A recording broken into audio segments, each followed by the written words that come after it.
In Vietnamese folklore, there's a terrifying legend of the Quỷ Cẩu, a white dog with a blood-red nose. By day it looks ordinary, but at night it transforms into a demon, slipping into dreams, draining life and foreshadowing death. Many compare it to Cerberus from Greek mythology, the three-headed hound guarding the gates of hell. In the misty villages of northern Vietnam, ancient whispers tell of a malevolent spirit disguised as a dog, lurking to doom its unwitting hosts. The elders believed that families burdened by heavy sins and depleted karma would summon eerie omens, drawing dark entities to their cursed lands. One chilling tale recounts how a vengeful ghost possesses a household by slipping into the womb of a pregnant dog. It emerges as a male pup, cloaked in stark white fur, with a blood-red nose, its eyes gleaming with unnatural hunger. From the moment it draws breath, it outshines its siblings, draining their life force until they wither and die one by one in shadowy silence. Once grown, even the mother dog succumbs mysteriously, her body found cold and lifeless under the pale moonlight. This creature, known as the dog spirit, is a demon in canine flesh. By day, it slinks about like any ordinary hound, but as night falls and the world grows still, it rises on hind legs, leaning on a gnarled stick to hobble upright. When the family sleeps or steps away, it creeps to the hammock, swinging lazily with a guttural, mocking chuckle that echoes like a beast's growl through the empty rooms. On full moon nights, to evade the vigilant earth gods patrolling the shadows, it climbs to the rooftop, stick in paw, donning a stolen conical hat to shield its grotesque face from the silver glow. For if the heavens glimpse its true demonic visage, thunder would rumble, storms would rage, and divine lightning would strike it down in a blaze of fury. As it prowls the tiles, the stick's rhythmic thuds mimic a thief's stealthy steps, heightening the dread. It pries open roof shingles to peer at the slumbering victims below, flashing a sinister grin before slithering into their dreams, weaving nightmares of unspeakable horrors that leave them gasping awake. Hearts pounding in terror, the dog spirit sows unrest, twisting moods into paranoia and rage, turning peaceful homes into battlegrounds of whispers and accusations. Family bonds fray like old ropes, arguments erupting over nothing, suspicions festering until loved ones become strangers or enemies. Should anyone catch its bizarre antics and scream in horror, it seizes the moment, lunging to devour their soul through their gaping mouth in a swift, chilling gulp.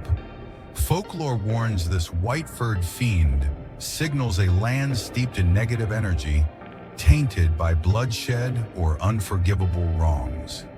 Its arrival foretells death in the household, the spirit poised to snatch the departing soul. It's a grim parable from ancestors, cautioning against moral decay and the shattering of ethical bounds. Its nemesis is the four-footed black hound, a jet-black dog with oddly colored toes, whose blood repels lesser spirits like the lustful ghost of the ravisher that torments women. But the dog spirit, a cunning reborn fiend, defies common talismans and charms. Only the sacred secret mantras of the Buddhas can banish it for good. The most infamous legend unfolds in an old village, where a wealthy landowner and his wife doted on their beautiful daughter. Their dog birthed 5 pups, one a white male with a crimson nose that stood out ominously. Their tiled roof sloped steeply, nearly impossible to scale.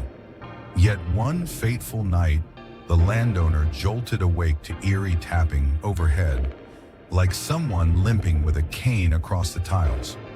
The sound haunted subsequent nights, growing bolder, convincing him a burglar stalked their home.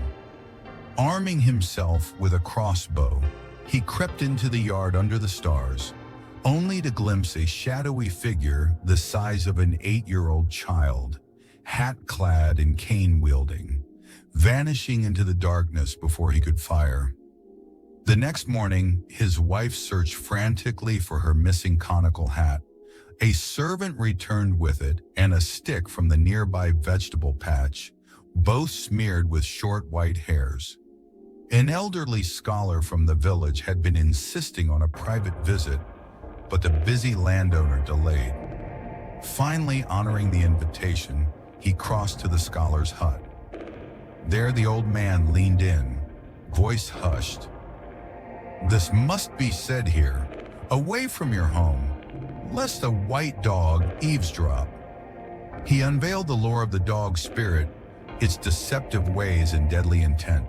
Skeptical, the landowner dismissed it as folly.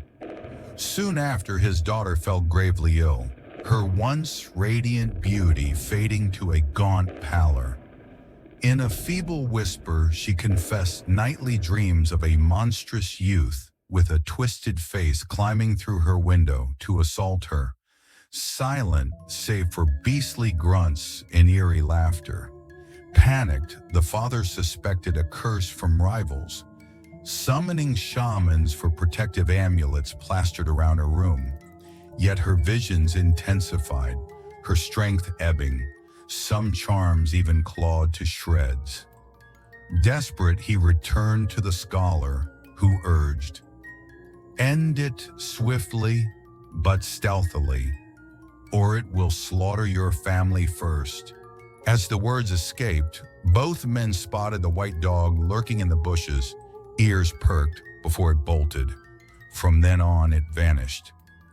One midnight, kitchen clatters drew the landowner to spy. Grotesque, child-sized hybrids, dog bodies with human heads, human torsos with canine muzzles, feasted ravenously beside the white dog. They cackled and plotted in raspy tones. "We must harvest their souls soon." "I'll claim the girl, she's exquisite." "Hush, fools!" One turned, eyes locking on him. "The old fool hears us." He fled trembling to his wife's arms, the pair huddling, sleepless till dawn. Heeding advice, he sought aid at the city god temple. Returning, he found a wandering nun at his gate. "I seek shelter on my pilgrimage," she said softly, "a spot to chant and a mat to rest." Eager for a divine favor amid his plight, he offered his ancestral altar, placing a Buddha statue there, providing bells and incense. She lit candles and intoned cryptic mantras from dawn to dusk, eating only at noon. Miraculously, the rooftop prowls and kitchen rummaging ceased. His daughter slept undisturbed. On the third day, the nuns shared a vegetarian meal, advising virtue and good deeds, then departed. Moments later, servants cried out. The white dog lay bloated and dead in the bamboo grove.